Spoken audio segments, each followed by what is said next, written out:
The night began with dishes drying in blue shadows and the hum of a faithful refrigerator keeping time, and then Elena whispered a name that wasn't mine. The syllables drifted like a match head sparking in a gas-filled room, and I felt the air seize in my chest as if the house itself had heard the betrayal and braced for collapse. "Noah," I told myself, "you misheard." But her mouth softened into a secret smile, and the truth sharpened like glass under bare feet. I followed the echo down the hall, counting heartbeats, memorizing the weight of each step. The life we built stacked like plates that could slip and shatter if I exhaled. I stood in the doorway of a love I thought could survive storms, redundancies, miscarriages, distance, and found a quiet more violent than thunder. The whisper kept repeating in my head, a ghost syllable circling the ceiling fan. Julian. My name was a closed door. His was a window in her chest. The house felt misaligned. I placed my palm to the wall as if I could steady us, knowing that earthquakes begin inside the body. Somewhere, a drip tapped the sink like a countdown. I thought of vows as film reels, how we cut around mistakes, how we believed the next scene would save the story.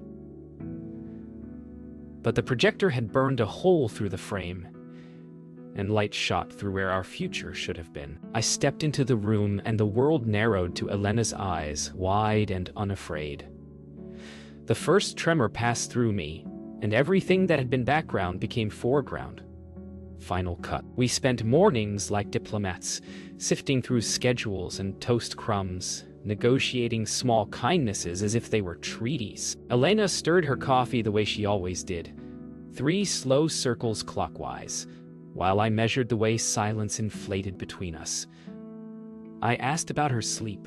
She offered a careful nod and a weather report. The name rattled in my chest like a penny in a dryer.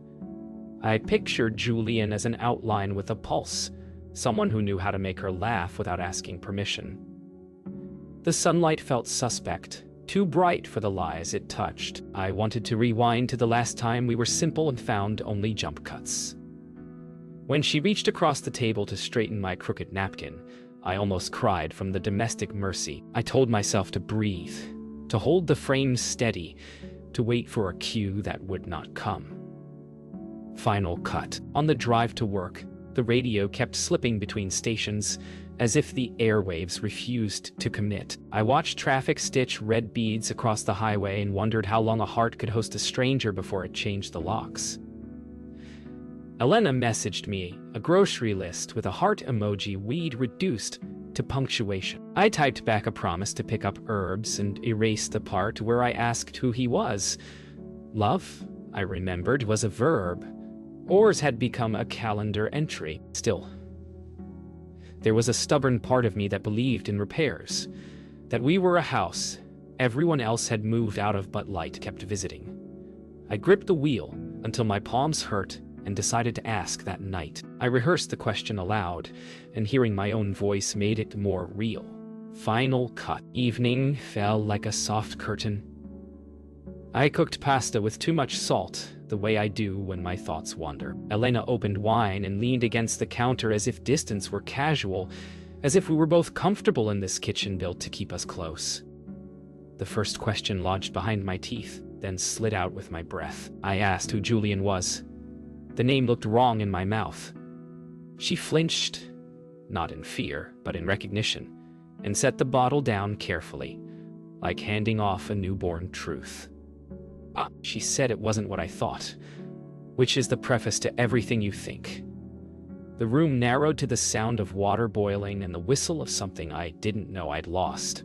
Final cut. She told me Julian was a friend from before us, a name that floated up when the night was heavy and old rooms unlocked themselves.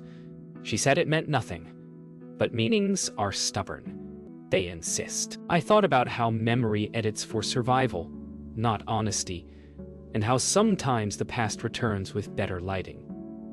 I asked if she loved him. She closed her eyes as if searching subtitles. When she opened them, there was a kindness that terrified me. She said she wasn't sure what love meant anymore in the present tense. I felt something inside me step backward, then another step, leaving footprints in fresh dust. The pasta overcooked. We ate it anyway. Final cut. I became an archivist of our life, rifling through drawers for the moment the hinge first squeaked. Elena watched me count invisible fractures the way storm watchers study the sky for a line that means run. We decided to talk after dinner like civilized people whose hands weren't shaking. I asked how Julian re-entered the room. She said he'd never left. Only the door had been shut, and the house had been noisy. The honesty settled between us like dust. You notice only in a shaft of light. I wanted to be bigger than my fear. But jealousy is a small and accurate blade. I asked whether she wanted to see him. She said she already had once for coffee, to prove to herself there was nothing left. Proof is a treacherous word. My throat burned. I told her I needed time. She nodded as if the clock were something we could move with 2 fingers.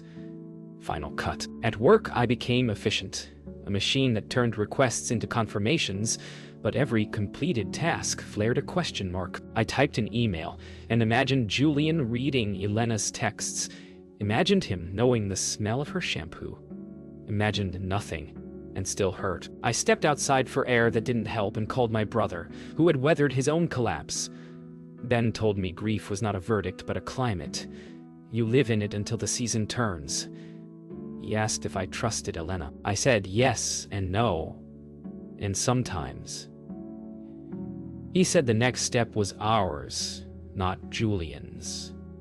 The street vibrated with delivery trucks and the bravado of horns, and I realized the world keeps its own rhythm even when your heart stutters. I promised to ask Elena for couples therapy before the silence finished its slow work. Final cut. That evening, I laid out the word therapy carefully, like a knife on a table between us to show it wasn't for stabbing but for carving what we could still share. Elena didn't flinch. She said yes, said she'd already searched names, said she was tired of guessing at the shape of our wounds. We opened her laptop and scrolled through strangers' faces that promised to hold us steady. We argued over credentials to feel in control, then surrendered to the simplest truth. We needed a witness. She reached for my hand while the screen glowed a soft, forgiving blue. For the first time since the whisper, we were on the same side of a sentence. Final cut. The therapist's office smelled faintly of eucalyptus and old paper. Dr. Mira asked us to introduce our story the way people introduce themselves at a station where trains arrive late, but still arrive. I spoke first, skirting the hardest words like puddles, then stepping in them anyway. Elena took a breath and said she didn't plan the coffee with Julian. It happened after an algorithm rattled loose a memory, and she followed it the way one follows music down a corridor. She said she felt seen in a way that scared her. A mirror that promised a different room. Dr. Mira didn't nod or frown. She told us to notice our bodies. Mine sat like a dog told to wait. Elena's shoulders lowered by 1.5 inches. When asked what we wanted, I answered without rehearsal. I wanted the life we promised, not the one fear keeps editing. Elena said she wanted to know whether staying could also mean becoming. Final cut. On the way home, we stopped by the river where the city keeps its secrets in the black water. The rain had finally emptied itself and the sky felt rinsed. Elena asked if I hated her. I said no, because hate is a clean line and this was a maze. I told her I didn't know who I was inside our marriage anymore, only that I didn't want to be a guard at a gate when I used to be a gardener. She slid her hand into my coat pocket and left it there. A diplomatic gesture. A truce in human temperature. We stood until the wind remembered us. I told her I would write him a letter I'd never sent. She said she would delete his number and then teach her hands to forget. We walked home without talking, not from emptiness, but because words felt like sparrows that should be allowed to return by themselves. Final cut. Before sunrise, I sat at the kitchen table and began the letter to Julian. I would never send. A ritual to excise a ghost with ink. I opened with a question I had no right to ask. What part of Elena did he think belonged to him? The hook was sharp. It pulled me forward. I wrote about the first time Elena and I danced without music, our living room a cathedral of socks and laughter, and how devotion can feel like a daily craft rather than a spell. Mid-sentence, I admitted the body can betray with longing long before the hands move, and the admission stung but steadied me. I told him I didn't hate him. I hated the version of myself that believed love was immune to entropy. I closed by asking him to leave the theater of my mind, to let the lights come up so we could sweep and set for the next act. I signed my name and folded the page as if tucking a fever into bed. Final cut. Dr. Mira asked Elena and me to draw a timeline of our love, marking ruptures and repairs like weather fronts. The hook was the first blush of us, a clumsy dinner that still glowed. I drew layoffs, a lost pregnancy, a move that stretched us thin. Elena added a star over the day. I built her a bookshelf and a thundercloud over the week. Her mother was in the hospital. In the body of the session, she spoke of the coffee with Julian as an old pathway lit for a moment, and I felt the map tremble beneath my fingers. Then came the assignment. Name the boundary that would let us stay human with each other. I said no secret corridors, not even inside jokes that exclude. Elena said transparency that isn't surveillance. We looked at the drawing, our weather, and agreed to check the forecast together every week. Final cut. Back home, Elena took out her phone and said she would delete the number while I watched. Not as penance, but as clarity. The hook was her steadiness. I half expected trembling. She scrolled, found the name, and paused long enough to honor what she was ending. In the body of that silence, she told me there had been no kiss. Only the gravity of recognition and the rush of being seen without our shared history. I felt anger arrive, then soften into grief for both of us. She pressed delete, then opened her contacts and wrote mine as if fresh, adding the word home after my name, and the gesture rearranged the room. We took a breath together and let the phone rest face down like a closed door. Final cut. Dot.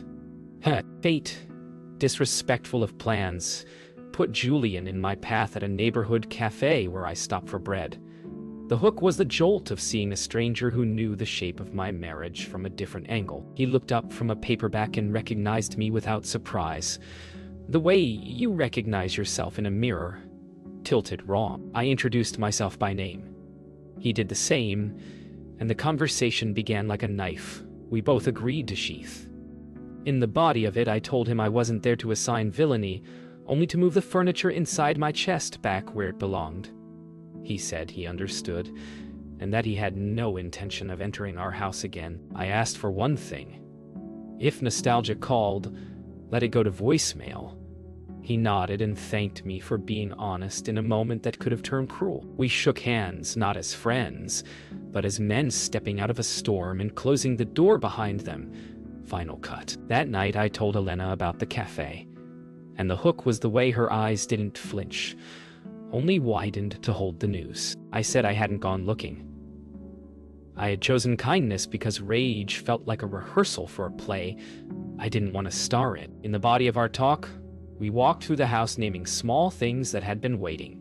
The cabinet hinge that squeaked, the door that stuck in damp weather, the framed photo still in a drawer. We fixed what could be fixed with a screwdriver and patience, not as metaphor, though it was, but as proof our hands remembered how to build. When the hinge finally moved without a sound, we stood there, surprised by the quiet and how it didn't scare us. Elena leaned her head to my shoulder, and I let it rest there without promise or demand. Just weight and warmth, the present tense doing its work. Final cut. Dr. Mira gave us homework. Tell the truth for 5 minutes each without interruption. Then repeat what we heard as if we were translators arriving late to a language we once spoke fluently. The hook was the timer's red digit blinking like a lighthouse. I went first, naming the dull ache of comparison the way ordinary mornings felt like auditions. Elena listened, eyes anchored, hands still. Then she spoke, not to defend but to reveal, saying she missed the version of us that allowed foolishness, That fear had put a guardrail around her laughter. In the body of the exercise, we stumbled, corrected pronouns, and chose tenderness anyway. When we repeated each other, our voices softened into echoes finally aligned. The timer stopped, but the room didn't. The silence felt newly inhabitable. Final cut.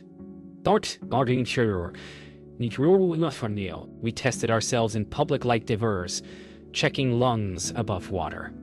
Dinner with friends threatened to turn into performance, so we told the story before gossip could. The hook was Ben's fork stopping midair when I said the whisper out loud. Our friends didn't flinch away. They moved their chairs closer. In the body of the evening, we laughed at old stupidities, cried quietly over the lost pregnancy, and left space for what we didn't know yet. When Elena reached for my knee under the table, I let the contact travel through me like current. Walking home, we didn't feel spotless. We felt witnessed, and that was braver. Final cut. On our would-be anniversary, we took the train to the coast, unsure whether to celebrate survival or grieve what didn't. The hook was the ocean arriving like a chorus, indifferent and generous. We walked until our feet learned the tempo. In the body of the day, Elena told me she wanted to rebuild rituals. Not anniversaries of what was, but markers of what is. We wrote our names in the wet sand and let the tide decide if they stayed. Mine blurred first. Hers held a moment longer, then gave in with a sigh. I felt no woman, only the ordinary mercy of water erasing what it must to make room. We shared fish tacos in silence that didn't worry us. On the ride back, our shoulders slept against each other as if they'd never stopped. Final cut. Back home, a song found us, the same one that played the week everything cracked, and the hook was the first chord, striking like a match inside a closed room. I saw Elena tense, and I did too. The body remembers shortcuts to panic. We could have changed the station. Instead, we let it play and sat on the floor like rookies in our own lives. She admitted she missed the thrill of being newly seen. I admitted I missed believing I was enough without trying. We didn't argue. We named it. The music ended, and the room didn't explode. We stood, taller by an inch you couldn't measure, and washed the dishes together with the window open to the honest night. Final cut. We began a Sunday ritual, 5 sentences each, written by hand and read aloud after breakfast. The hook was the scrape of the chair as we sat, ceremonial and simple. In the body of the habit, we confessed ordinary fears, named one gratitude, one boundary, one wish. Some Sundays were dull, and that was a blessing. Some felt like weather fronts passing overhead while we held the porch lights steady. I wrote that I still grieve the version of us that never existed, and Elena wrote that she was learning to love the one that does. We folded the pages into a box labeled ongoing and returned to the living day. Final cut. Progress pretends to be linear until a message arrives from the past. Elena's email chimed while we were laughing at an old sitcom, and the room lost altitude. She read the subject line twice. No name, just a thread revived, and handed me the phone like a fragile relic. The hook was a single word. Checking in. The body of the moment stretched. We could have lied to each other, but lying would have been a return ticket. I asked if she wanted me to open it. She said she wanted to open it together. Inside was nothing and everything. A note from a mutual friend forwarding an article Julian had written. No private invitation, only a shadow with posture. I exhaled, then realized I'd been teaching my lungs to ration hope. We agreed to delete the thread and tell Dr. Mira, not because we were weak, but because we were serious. The sitcom kept playing, canned laughter falling like rain on a roof we had just repaired. Final cut. In session, we described the email like a weather pattern that skimmed the roof but didn't breach. The hook was Dr. Mira's question. What would trust do here? Not fear. Trust. In the body of the work, we rehearsed our rule. No secret corridors, transparency without supervision. Elena admitted the old thrill had flashed and gone. I admitted the old panic had flashed and lingered. We built a small script for future tremors. Name, breathe, choose, Act, Doctor. Mira asked what staying looked like 5 years from now. Not in vows, but in errands, in the way we would reach for the same grocery shelf without thinking. We spoke it into the room and watched our mouths shape a possible daily life. Final cut. An unexpected invitation arrived. Elena's mother's birthday. A family that remembered me as flawless before the fissure. The hook was a table heavy with food and eyes that carried old photographs inside them. In the body of the evening, small talk shifted like furniture. Someone asked how we were, and I said trying, which felt like a truth that didn't apologize. Elena's uncle pressed a joke too hard and the room winced. Her mother squeezed my wrist under the table, a kindness that made my teeth ache. Later in the kitchen, Elena and I found a quiet tile and breathed in sync beside a stack of cooling plates. We were not restored to myth. We were two people standing in the proof of being seen. Final cut. The argument found us anyway, ordinary and sharp. Who forgot to pay the water bill? Why did the trash overflow? What does effort look like when the heart is tired? The hook was a fork clattering into the sink like a starting pistol. In the body of the fight, we said things that were true and unhelpful. I accused. Elena defended. We swapped roles and lost the plot. Then, almost by muscle memory, we lifted the script from our Sunday box. Name, breathe, choose. Act. I said I was scared we were pretending not to be fragile. She said she was scared of being monitored for purity. We went quiet. In that quiet, the apology formed without a speech. Just two people washing plates in parallel until the water ran clear. Final cut. I made a decision that surprised me. To move into the spare room for a month, not as punishment or a retreat, but as a practice in new closeness. 2 neighboring countries, opening borders without dissolving their names. The hook was the first night's quiet, neither exile nor triumph. In the body of that month, we wrote our 5 sentences, cooked side by side, and invited each other in instead of assuming access. Some nights we slept apart and woke kinder.